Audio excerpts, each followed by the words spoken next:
ចាសូមជម្រាបសួរបងប្អូនទាំងអស់គ្នាថ្ងៃនេះខ្ញុំសូមធ្វើវីដេអូទាក់ទងជាមួយនឹងกระดาษ 100000 คล้ายៗនឹងกระดาษ 100000 ពិតចាដូច្នេះយើងថ្ងៃនេះខ្ញុំបានជួបមួយករណីបងប្អូនលក្ខណៈថាខ្ញុំឃើញกระดาษហ្នឹងឃើញបែបប្លែកដែរក៏ប៉ុន្តែលក្ខណៈថាយើងអត់ច្បាស់បងប្អូនដូច្នេះក៏បានយកទៅដូរអ្នកចិត្តខាងអ្នកចិត្តខាងគាត់អត់បានចាប់អារម្មណ៍គិតថាយើងអ្នកចិត្តខាងគ្នាគាត់ក៏ដូរឲ្យយើងអញ្ចឹងណាបងប្អូនដល់ពេលឃើញគាត់អំបិលមើលចុះឡើងដែរតែអាចគាត់អត់ច្បាស់ដែរអញ្ចឹងណាបងប្អូនដូច្នេះគាត់ក៏បានបដូរឲ្យខ្ញុំហើយខ្ញុំគិតថាគាត់ចេះមើលជាងខ្ញុំអញ្ចឹងណាបងប្អូនដល់ពេលគាត់ទៅទិញអីវ៉ាន់មិនគេប្រាប់ថានេះមិនជាលុយ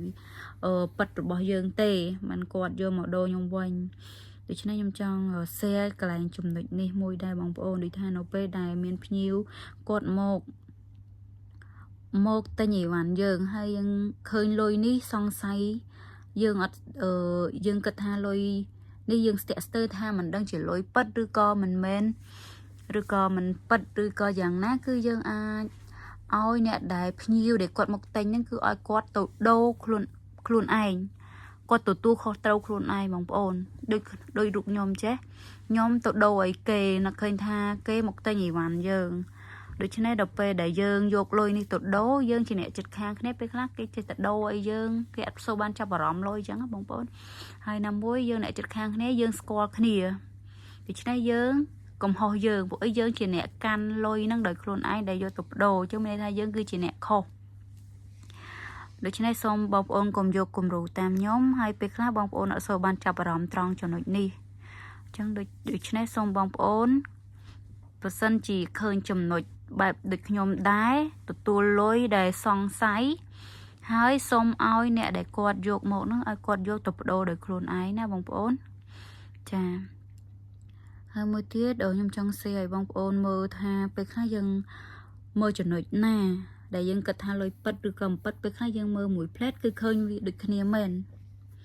ចាសំបីទំហំតែទំហំกระดาษពិតខ្ញុំមើលទៅឃើញវាដូចជាចាដូចគ្នាបងប្អូនប៉ុនគ្នាតែម្ដងត្រួតស៊ីគ្នាតែអ្វីដែលភាពខុសគ្នាគឺលុយ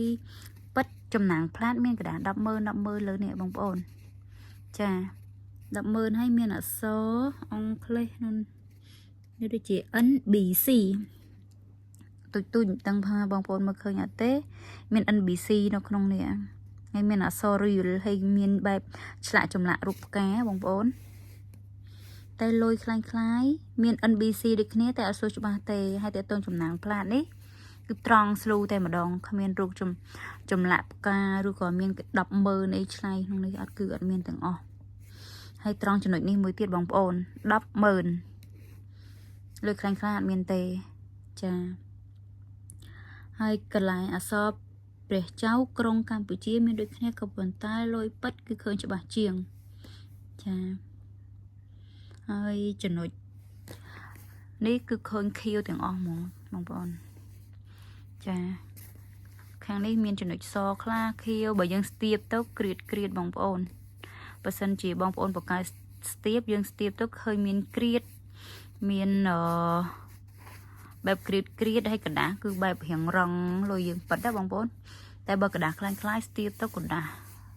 សុតតែម្ដងដូចអត់មានក្រៀតកន្លែងណាទេគឺត្រង់ស្លូតែម្ដងចាដូច្នេះចំណុចខាងនេះគឺឃើញថាអស់ហើយអត់មានកន្លែងណាទៀតទេចាដូច្នេះសូមទៅមើលមកខាងទៀតជាមួយខ្ញុំបងប្អូនចាខាងនេះបងប្អូនមិនឃើញអ្វីប្លែកទេចាសម្រាប់រូបសម្ដេចគឺទោះបីយើងអត់មានបានចាំងផ្លាតទេគឺយើងឃើញច្បាស់តែម្ដងទេបែបជ្រុងបងប្អូនឃើញបែបជ្រុងសភាពប្រកេះព្រះអង្គនេះបងប្អូនឃើញបែបជ្រុងបែបគូលនេះតែម្ដងមិនបាច់ចាំងផ្លាតទេឃើញតែម្ដងបងប្អូនឃើញបែបជ្រុងឃើញសភាពប្លែក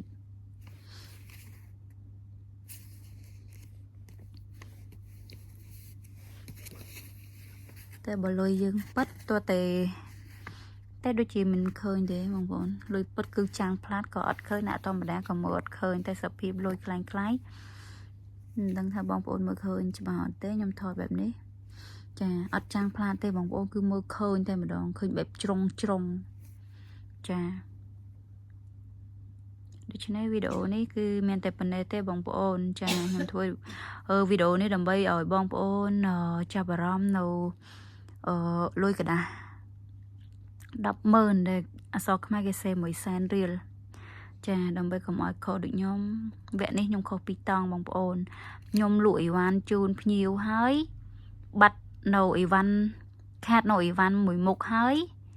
ត្រូវសងលុយអ្នកចិត្តខាងមកតង់ទៀតដូច្នេះខ្ញុំធ្វើវីដេអូនេះដើម្បីឲ្យបងប្អូនពេលខ្លះនៅពេលដែលយើងបថុចញុចពេកបងប្អូនយើងអត់មានបានគិតជ្រុងជ្រោយគិតបែបសពគ្រប់ទេយើងធ្វើមិនឲ្យតែមានលុយអាប់ឲ្យនេះភ្ញៀវរបស់យើងដូច្នេះខ្ញុំធ្វើវីដេអូនេះដើម្បីបងប្អូនពេលខ្លះយើងនឹកឃើញថានៅពេលដែលយើងជួបសភាពបែបនេះពេលខ្លះបងប្អូនខ្លាចភ្លេចចាប់អារម្មណ៍ថាអូលុយនេះយើងត្រូវឲ្យគេទៅដូរខ្លួនឯងពេលខ្លះយើងគាត់ថាអូយើងជាអ្នកលក់យើងអត់មានលុយអាប់ជូនភ្ញៀវយើងត្រូវតែយកលុយទៅដូរទៅបដូរឲ្យភ្ញៀវរបស់យើងតែចំណុចនេះបើសិនជាយើងគិតថាជាលុយសងមិនមែនជាលុយពិតយើងសុខចិត្តឲ្យភ្ញៀវគាត់ជាអ្នកទៅបដូរដោយខ្លួនឯងព្រោះនៅពេលដែលយើងកាន់กระดาษហ្នឹងមានន័យថាលុយនេះគឺជាលុយរបស់យើង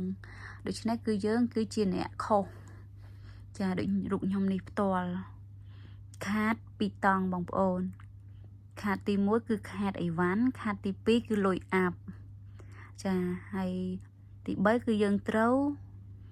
បដូរលុយរបស់យើងហ្នឹងទៅជូនអ្នកដែលគាត់បដូរលុយឲ្យយើង3តង់បងប្អូនចាបើសិនជាបងប្អូនឃើញថាវីដេអូនេះល្អសូមជួយចែករំលែកផងបងប្អូនចាសូមអរគុណច្រើនជម្រាបលាបងប្អូន